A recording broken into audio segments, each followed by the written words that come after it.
Você deve conhecer esse lugar incrível. Sabe onde nós estamos? Esse é o Mundo Animal, um restaurante com temática animal, com vários personagens super legais. O Leonel, a Olivia, o Edu, a Zoe e o jacaré Clayton. Nós comemoramos o aniversário da Liz de 3 anos.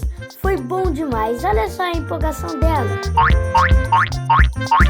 Tem até uma área gigante para as crianças com jogos e brinquedão. Até fliperama tem. Nós jogamos de montão. Pedimos essa tábua com 3 tipos de carne e um queijo que, meu Deus do céu! Eles também têm lanches e outras coisas muito gostosas. Por tudo isso,